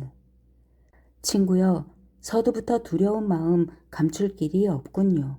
이 두려움에 근거가 있는지 없는지도 판단이 서지 않습니다. 이유를 몇 가지 말씀드릴 터이니 부디 내 마음을 해량하시기 바랍니다. 내가 보기에 당신 부인은 1년 이상 한 남자에게만 충실했습니다. 알다시피 율리우스 안토니우스죠. 부인은 항상 그 자를 동반했습니다. 둘의 관계를 모르는 사람도 거의 없고 둘 다 관계를 부인하지 않습니다. 율리아는 변함없이 집에 손님들을 초대하고 하인들의 행동을 통솔합니다. 지금쯤 당연히 황제도 밀통을 알 터인데 딸은 물론 율리우스 안토니우스와도 좋은 관계를 유지하고 있습니다. 율리아가 이혼을 하고 율리우스를 남편으로 맞이하려 한다는 소문도 들리지만 내가 보기엔 거의 개연성이 없습니다. 옥타비우스 카이사르가 허락할 리 없기 때문이죠. 그런 식의 노골적인 동맹이라면 현재의 민감한 권력 균형이 깨질 수밖에 없고 황제도 그 사실을 압니다. 소문을 언급하는 이유는 다만 둘의 밀통이 어디까지 발전했는지 알려드리기 위해서입니다. 추문에도 불구하고 아니 어쩌면 그 때문인지도 모르겠네요. 우리들의 생각이야 어찌 알겠습니까? 율리우스 안토니우스의 명성은 점점 커져 지금은 로마에서 두 번째나 세 번째로 강력한 인물입니다. 원로원에도 추종자 무리가 대단합니다. 당사자는 세력을 아주 신중하게 활용하는 듯 보이지만 그런 신중함에도 불구하고 아직은 그 자를 믿을 수가 없습니다. 다만 그중 군대의 영향력이 큰 자들도 있지만 아직은 구의 시도는 보이지 않습니다. 아무한테도 미소를 짓고 정적들과도 잘 어울립니다. 하지만 내가 보기엔 분명 아버지처럼 야심이 큰 자입니다. 그리고 아버지와 달리 야심을 성공적으로 은폐하고 있죠. 하지만 당신의 대중적 인기는 점점 사그라지는 것 같군요. 부분적으로는 장기간의 부재 때문이지만 그야 어쩔 수 없기도 하고 또 근본적인 이유도 못 됩니다. 현재 당신에 대한 비방과 풍자가 광범위하게 돌고 있습니다. 역시 늘 있는 일입니다. 유명인이야 돌팔이 시인과 싸구려 예술가들의 먹이니까요. 하지만 풍자문이 회자하는 정도가 지난 몇 년간 그 어느 때보다 광범위할 뿐 아니라 극도로 악의적입니다. 아무래도 당신의 인기를 떨어뜨리기 위해 모종의 음모가 진행 중인 듯합니다. 역시 걱정하실 필요는 없습니다. 비방문 따위에 흔들릴 친구는 없으니까요. 다만 조짐이 이상해 보고할 뿐입니다. 슬픈 얘기지만 모친과 친구들의 탄원에도 불구하고 황제도 당신을 향한 반감을 거두지 않습니다. 아무래도 그쪽에서는 더 이상 기대할 게 없습니다. 상황이 이렇다지만 그래도 로도스에 머무르시는 편이 낫습니다. 풍자 시인들이야 엉터리 시를 쓰라죠. 그래도 외국에 있는 한은 반응할 필요가 없으니까요. 인간의 기억은 짧습니다. 율리우스 안토니우스는 주변의 시인들을 끌어모으고 있습니다. 황제 친구들만큼 눈에 띄는 인물은 보이지 않지만 제가 보기엔 비방문과 풍자가 그들 소행일 듯 싶습니다. 물론 익명이죠. 일부는 율리우스 본인을 찬양하고 그 자신도 외할머니가 율리우스 가문임을 숨기지 않습니다. 예, 야심이 있는 자가 맞습니다. 그 점만은 분명합니다. 로마에 친구들이 있음을 잊지 말아요. 로마에 없다고 우리 마음에서 지워지는 것은 아닙니다. 힘 빠지는 전술이기는 해도 꼭 필요합니다. 기다림이죠. 초조해할 필요도 없습니다. 지금까지도 그랬지만 이 도시에서 일어나는 일은 빠짐없이 보고하겠습니다. 4. 율리아의 일기 판다테리아 서기 4. 연인 사이가 되기 전 율리우스는 자신의 어린 시절과 아버지 마르쿠스 안토니우스 얘기를 자주 했다. 아버지가 좋아하는 아들은 율리우스가 아니라 형 안틸루스였다. 율리우스는 형을 마치 낯선 사람처럼 얘기했다. 어릴 때 율리우스를 키운 사람은 고모 옥타비아였다. 고모는 계모였으나 생모인 풀비아보다 그와 더 가까웠다. 이따금 율리우스 안토니우스, 마르켈라와 앉아 조용히 대화를 하면 문득 그런 생각도 들었다. 언젠가 어렸을 때 고모 옥타비아의 집에서 함께 뛰어놀았을 때가 가장 놀라운 순간이 아니었을까? 지금은 물론 그때조차 당시의 모습을 정확히 기억하지 못했다. 어린 시절을 얘기하고 추억을 끌어낼 때에도 흡사 과거 어느 사건의 관례와 당위에 따라 연극 속 인물과 사건을 조작해내는 것만 같았다. 언젠가 저녁이 깊을 무렵 손님들이 떠난 후 우리 셋은 산책을 했다. 더운 밤이었기에 응접실에서 나와 안뜰을 걷기로 한 것이다. 별이 부드러운 밤하늘에 반짝였다. 하인들도 잠이 들었다. 어둠 속에서 정체 모를 새소리와 벌레들 소리가 음악처럼 들려왔다. 우리는 조용히 얘기를 나누었다. 특별한 주제도 아니고 우리 일상사와도 관계가 없었다. 종종 그런 생각을 했어. 내 아버지가 좀 더 사려 깊어서 옥타비우스 카이사르를 이겼다면 우리나라가 어떻게 달라졌을까? 율리우스가 물었다. 옥타비우스는 내 아버지야. 그래, 내 친구이기도 하고. 아버지가 싸움에 졌으면 하고 바라는 사람들이 있겠지. 율리우스가 나를 돌아보며 미소 지었다. 별빛 속에서 커다란 머리와 섬세한 인상이 드러났다. 그의 아버지 흉상을 여러 번 봤지만 그와는 전혀 닮지 않았다. 처음부터 불가능했어. 마르쿠스 안토니우스는 타고난 약점이 있었거든. 자신의 존재를 지나치게 과신한 거야. 어차피 언젠가는 실수를 하고 무너졌을 위인이었어. 황제가 되기엔 끈기가 없었지. 내 아버지를 존중한다는 소리로 들리네? 내가 말했다. 마르쿠스 안토니우스보다는 존경해. 하지만 내가 말을 하려다가 끊었다. 그가 다시 미소를 지었다. 그래, 옥타비우스가 아버지와 형을 죽게 만들었지. 안틸루스는 마르쿠스 안토니우스와 많이 닮았어. 옥타비우스 황제도 그런 점을 보고 할 일을 한 거야. 너도 알겠지만 난 형을 좋아한 적이 없어. 날씨가 따뜻했지만 난 온몸에 소름이 돋았다. 내가 몇 살만 더 먹었더라도. 그럼 나도 죽였을지도 모르지. 그 역시 필요한 일이었을 거야. 율리우스가 나지막이 대답했다. 그때 마르켈라가 졸린 목소리로 투덜댔다. 그런 무서운 얘기는 하지 맙시다. 율리우스가 그녀를 돌아보았다. 무서운 얘기가 아니라 세상과 세상사를 얘기하는 중이야. 2주 후 우리는 연인이 되었다. 연인이 되기는 했지만 그 과정은 나로서도 전혀 상상도 못했다. 아마도 바로 그날 저녁 그와 연인이 되겠다고 결심을 했을 것이다. 그래도 율리우스 안토니우스를 정복하는데 장애가 있으리라는 상상도 못했다. 그의 아내이자 사촌인 마르켈라야 어차피 천박하고 따분하기가 이를 데 없었고 나 또한 율리우스가 다른 남자와 별다르지 않다고 생각했다. 권력욕과 사랑의 쾌락에 눈이 먼 사내. 게임에 익숙하지 않은 사람이라면 유혹의 단계들이 우스꽝스러워 보일 것이다. 하지만 그 단계는 춤과 다르지 않다. 무희들이 춤을 출 때 기술이야말로 쾌락의 정수다. 최초의 눈빛 교환에서 최종 짝짓기까지 순서는 이미 정해져 있다. 남녀의 상호 위선은 멋진 경기를 위해 중요한 요소가 된다. 각자는 열정의 무게를 못 이기는 척하는데 밀고 당김, 일치와 불일치 하나하나가 게임의 완성을 위해 반드시 필요하다. 하지만 그런 게임에서 승자는 늘 여성이어야 한다. 여자는 상대를 어느 정도 멸시해도 좋다. 남자는 정복당하고 이용당하면서도 스스로 정복자이자 굴림자라고 믿기 때문이다. 나도 삶이 따분해지면 게임을 포기하고 마치 정복군이 마을을 공격하듯 단도직입적으로 쳐들어 들어가기도 했다. 그러면 남자는 아무리 섬세하고 위선적이라고 해도 하나같이 경악하고 만다.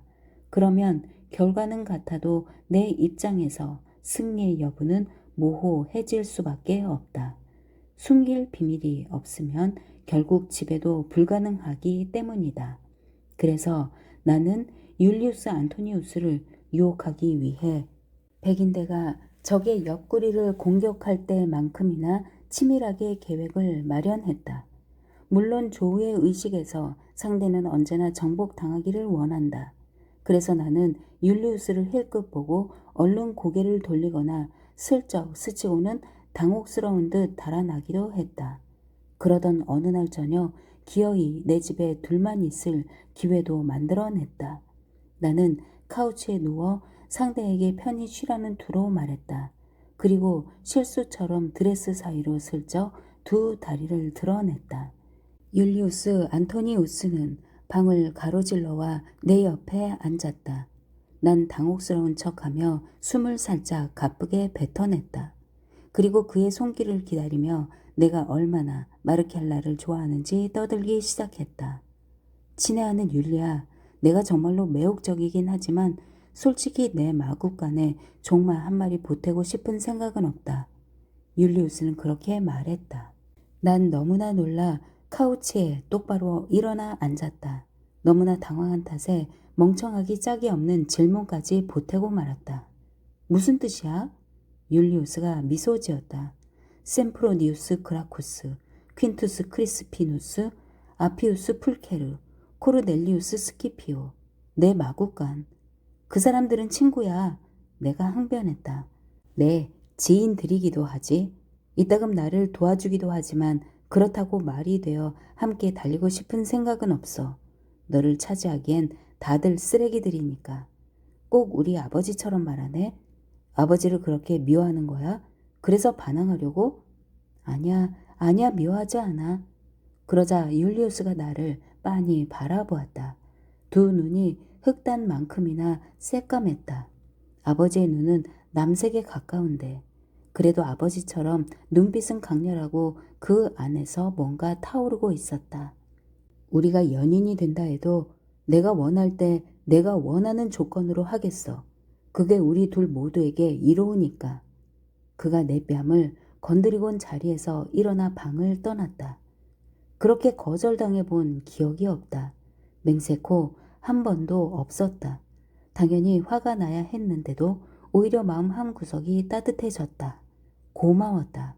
그렇지 않아도 생이 따분해지던 참이었는데 그 후 며칠간 친구들을 만나지 않았다.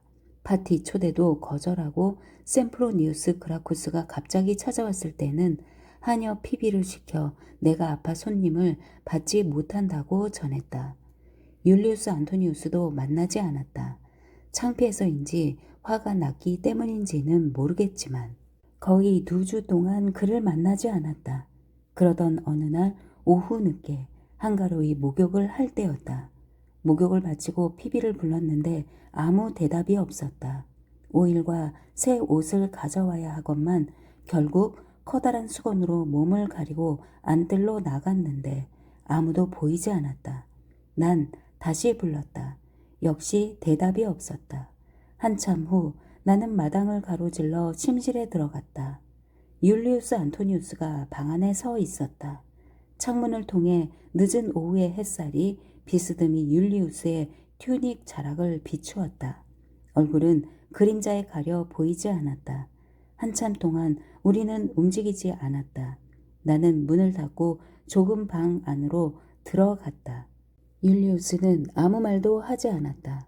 이윽고 아주 천천히 그가 내게 다가왔다. 그리고 내 몸을 감은 수건을 잡더니 천천히 벗기기 시작했다. 한 발짝 다가와 두 손으로 내 몸을 건드렸다. 그렇다. 그날 오후까지 난 사람의 기쁨을 전혀 모르고 살았다. 과거의 경험은 모조리 헛것에 불과했다. 그 후에도 몇 개월 동안 쾌락은 점점 커지고 깊어졌다. 그리하여 마침내 평생 아무것도 몰랐던 것처럼 율리우스 안토니우스의 몸에 익숙해져 갔다.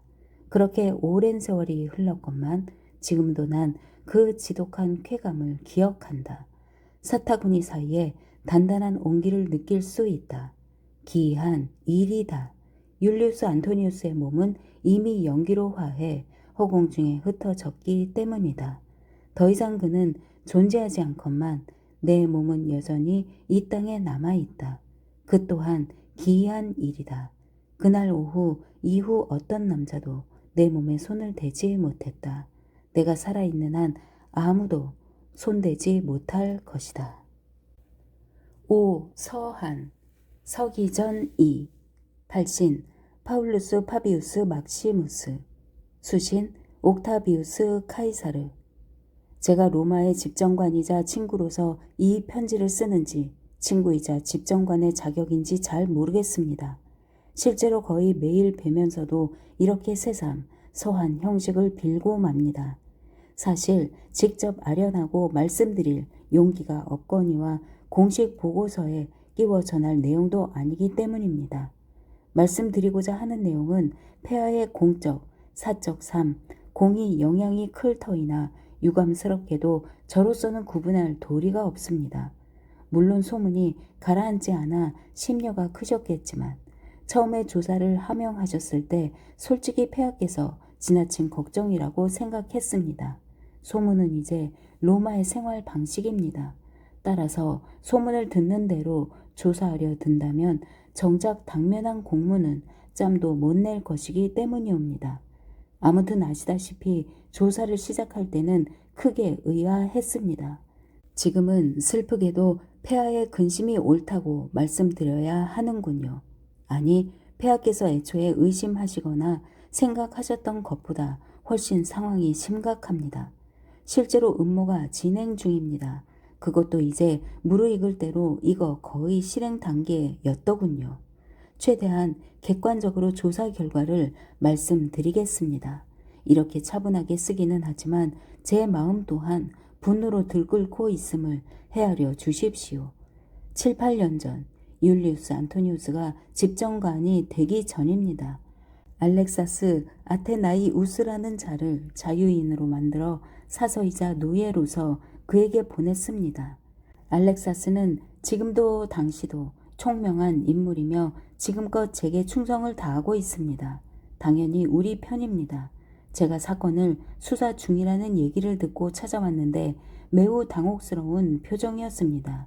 율리우스의 비밀 서류철에서 자료까지 일부 빼내어 왔는데 그의 폭로를 듣고 나니 그저 참담할 따름입니다. 티베리우스의 목숨을 노리는 것만은 분명합니다. 음모자들은 그가 로도스에 있는 동안 주변 파벌들을 계속 지원해 왔습니다.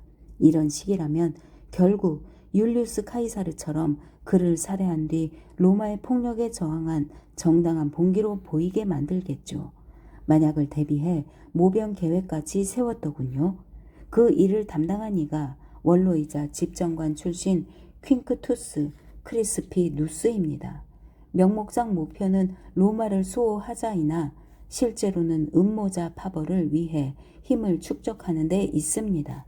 때문에 폐하께서 모병에 반대하실 경우 자칫 겁쟁이로 보이거나 무심하다고 비난을 받을 수 있습니다. 그렇다고 반대하지 않으면 폐하의 입지와 인기는 위기에 처하고 로마의 미래는 아수라장이 되겠죠. 실제로 티베리우스와 폐하의 목숨을 동시에 노리고 있다는 증거도 충분합니다. 반역자들은 다음과 같습니다. 셈프로니우스 그라쿠스, 퀸크투스 크리스피누스, 아피우스 풀케르, 코르넬리우스 스키피오, 그리고 율리우스 안토니우스입니다. 예, 마지막 인물은 폐하께도 적잖은 고통일 겁니다. 저도 율리우스가 제 친구이자 폐하의 친구라고 믿었으니까요. 아직 보고할 일이 남아 있습니다. 알렉사스 아테나이우스의 보고에 따르면 율리우스 안토니우스가 모르게 그의 집에 노예가 한 명 잠입했는데 바로 티베리우스의 첩자입니다.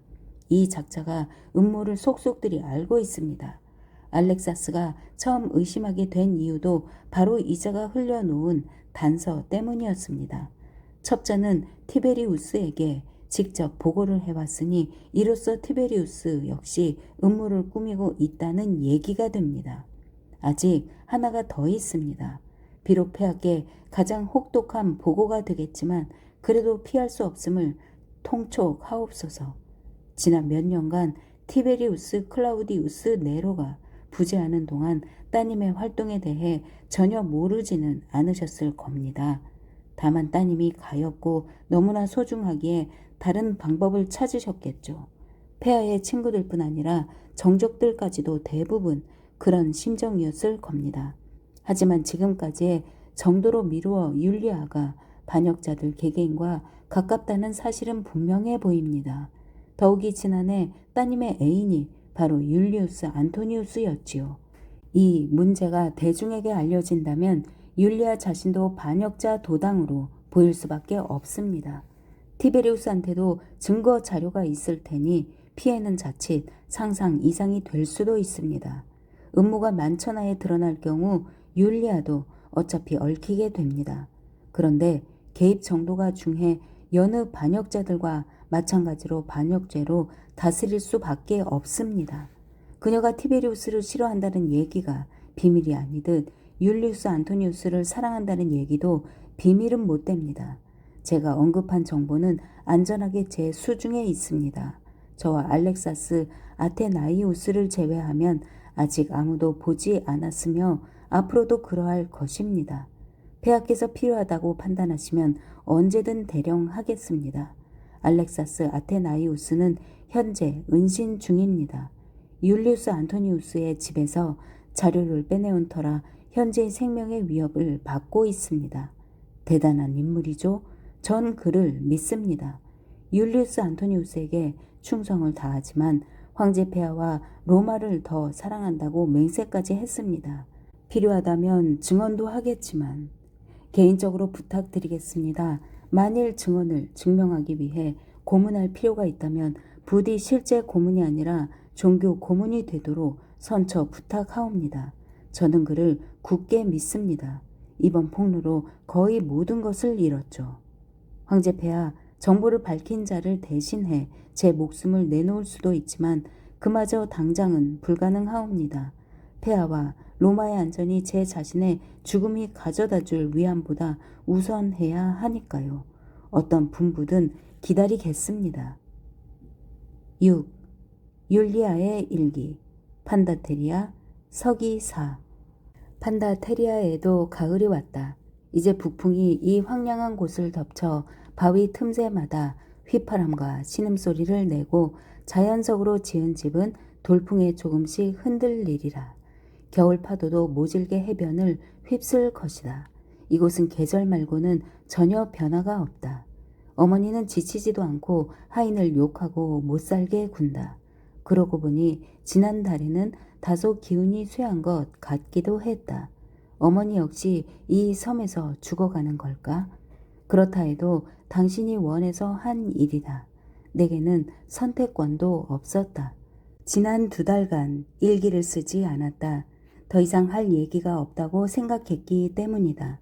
그런데 오늘 로마에서 다시 편지가 왔는데 그 편지가 그 시절의 기억을 다시 일깨우고 말았다. 다시 한번 바람에게 얘기를 걸어본다. 바람이 내 말을 어디론가 데려가 주기는 할까? 율리우스 안토니우스 얘기를 쓰면서 문득 일기를 끝낼 때라고 생각했다. 일기야 애초부터 의미 없는 넋두리가 아니었던가. 율리우스 안토니우스 덕분에 1년 정도 비로소 세상에서 숨을 쉴 수 있었다. 그 반면 판다테리아에서 말라 죽어 가면서 그 과정을 지켜보게 만든 것도 바로 그가 아니던가. 아니, 솔직히 이렇게 될 줄 알았다 해도 개의치 않았을 것이다. 그를 미워할 수는 없다. 율리우스 덕분에 우리 둘이 파멸했다는 사실을 알았을 때조차 난 그를 미워하지 못했다. 그래서 이야기 하나를 더 써야겠다. 옥타비우스 카이사르와 마르쿠스 플라우티우스 실바누스 집정관 시대, 나 황제의 딸 율리아는 간통죄 명목으로 로마의 원로원 회의에 나가야 했다. 15년 전쯤 아버지 포고령으로 통과한 법안인데 나를 고발한 사람도 아버지였다. 아버지는 내 애인들 이름, 밀회의 장소와 날짜들까지 내 범죄 사실을 아주 소상하게 나열하였다. 대부분 기소 내용은 정확했으나 그나마 몇몇 중요하지 않은 이름은 생략했다. 아버지가 거론한 사람은 셈프로니우스 그라쿠스, 퀸크티우스 크리스피누스, 아피우스 풀케르, 코르넬리우스 스키피우, 율리우스 안토니우스였다. 포rum에서 술에 취해 흥청망청 했던 일도 아버지가 최초로 법안을 제안했던 바로 그 연단에서 희롱했던 일도 걸고 들어갔다. 이 집 저 집을 돌아다니며 매춘을 했다는 얘기도 빼놓지 않았는데 나한테 변태 기질이 있어 누구든 원하기만 하면 마구 몸을 팔았다는 투였다. 저 불미스러운 대중 목욕탕을 드나들었다는 죄목도 들어 있었다. 혼탕을 허용하고 온갖 음탕한 짓을 유도하는 그런 곳인데 솔직히 과장이 없지는 않았으나 상당히 진실에 가까운 터라 사람들한테도 설득력 있게 들렸을 것이다. 그리고 마침내 율리우스 법에 따라 나를 로마에서 영원히 추방하고 원로원에게 지시해 판다테리아 섬에 유배해 평생 죄를 뉘우치며 살게 했다. 역사가 나를 기억한다면 후대는 나를 그런 여자로 알 것이다. 하지만 역사는 결코 진실을 알지 못한다. 그럴 능력도 없다. 아버지는 연애 사건에 대해서 알고 있었다. 그 때문에 괴롭기도 했으리라. 하지만 그래도 사실을 알고 이유를 이해했으면 그렇게 부당하게 몰아붙이지 못했을 것이다. 율리우스 안토니우스를 사랑한다는 사실도 알고 있었다. 더군다나 그런 나 때문에 행복해하지 않았던가? 가이우스 옥타비우스 카이사르와 마르쿠스 플라우티우스 실바니우스 집정관 시기에 나는 추방을 당했다. 덕분에 로마 국가에 대한 1급 반역죄로 처형당하지 않을 수 있었다. 지금 판다테리아는 가을이다. 6년 전 어느 날 오후 내 삶이 끝났을 때도 가을이었다. 그 후 사흘간 율리우스 안토니우스로부터 연락이 없었다. 그의 집에 메시지를 보내면 개봉도 하지 않은 채 돌아오고 하인들은 문 밖에서 쫓겨나 당혹스러운 표정으로 돌아왔다. 난 그때도 상상조차 하지 못했다. 소식이 끊어지고 사흘째 되던 날 사신 한 명과 간수 넷이 찾아와 나를 아버지한테 데려갔다. 간수들이 왜 찾아왔는지도 알지 못했다. 그저 나를 보호하기 위해 의례적으로 찾아온 줄 알았건만. 나는 가마를 타고 포름을 가로지르고 사크라 가도의 영빈관을 지나 팔라티네의 작은 언덕에 이르렀다. 아버지 집에는 거의 아무도 없었다. 간수들의 호의를 받으며 안뜰을 가로질러 서재 쪽으로 가는데 하인 몇이 겁에 질린 듯 나를 피했다.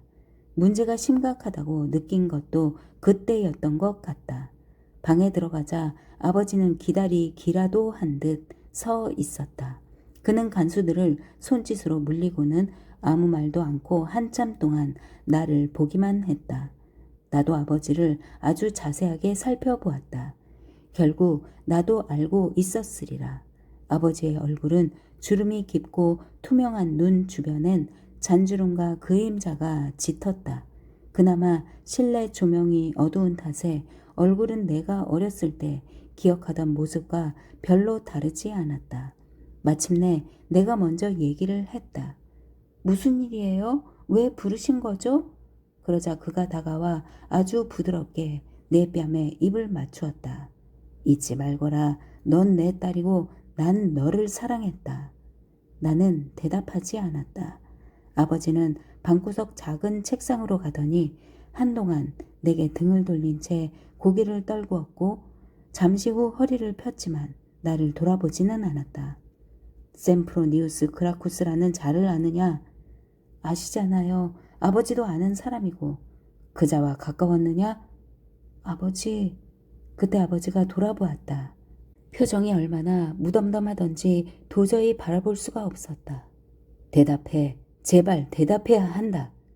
네, 내가 대답했다. 아피우스 풀케르. 네, 그리고 퀸크티우스 크리스피 누스와 코르넬리우스 스키피오. 네, 율리우스 안토니우스. 율리우스 안토니우스. 그리고 다른 사람들.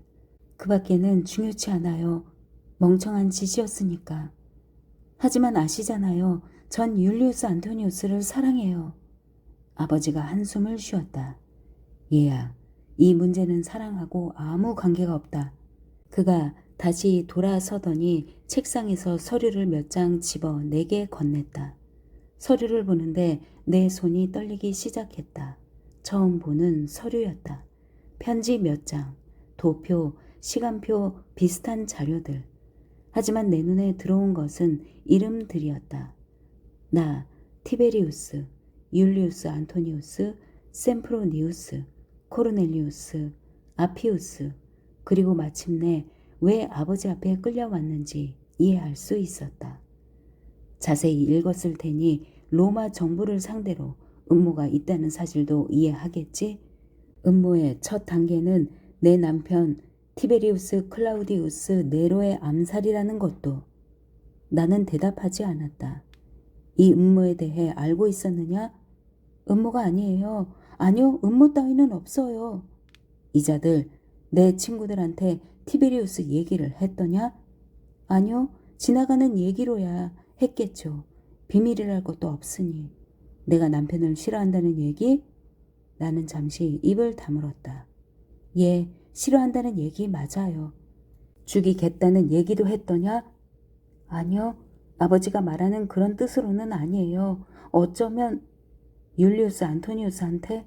그 친구한테 무슨 말을 했지? 아버지의 목소리가 떨리기 시작했다. 나는 좀 더 긴장을 하고 최대한 또렷하게 대답했다. 우린 결혼하고 싶어요.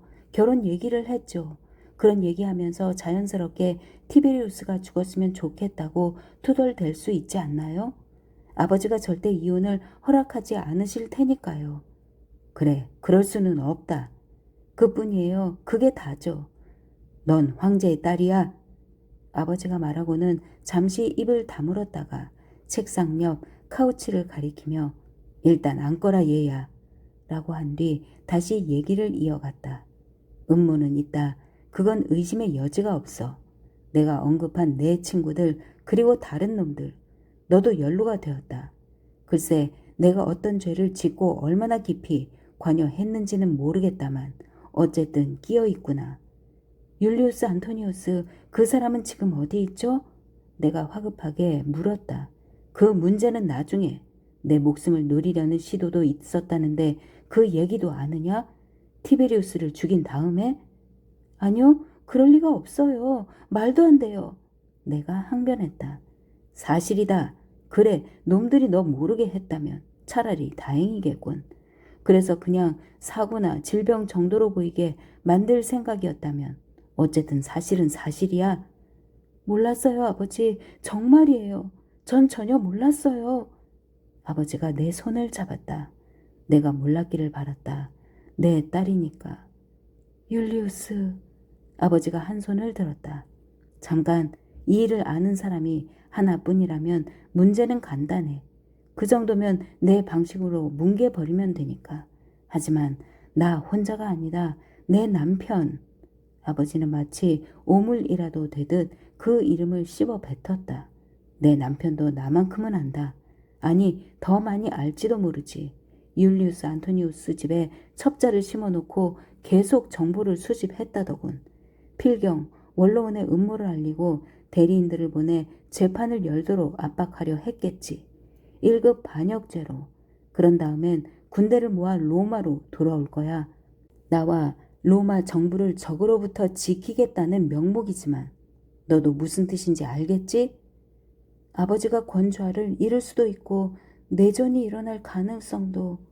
그래, 그 이상일 수도 있다. 내가 죽을 수도 있어. 아니, 도리가 없다. 넌 정말 죽을 수도 있어. 그런데 나한테 막을 힘이 있는지조차 모르겠구나.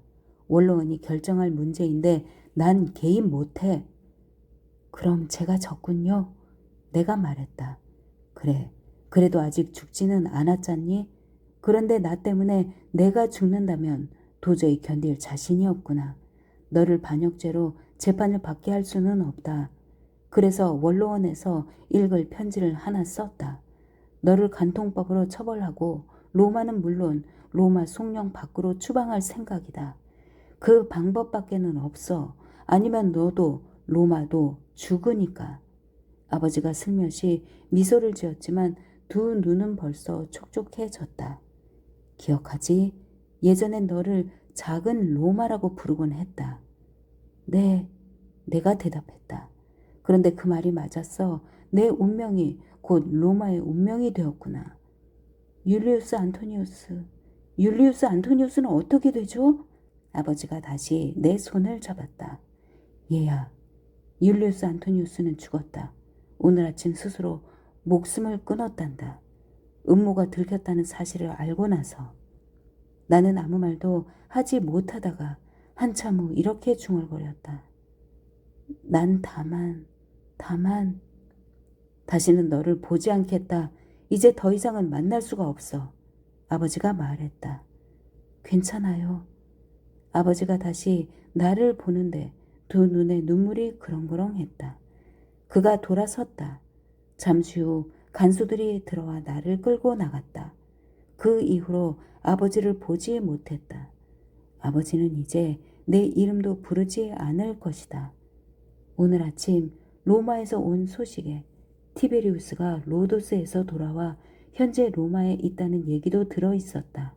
아버지가 수양 아들로 입양까지 한 터라 죽지 않는다면 아버지의 후계자, 즉 황제가 될 것이다. 티베리우스가 이겼다. 다시는 일기를 쓰지 않으리라.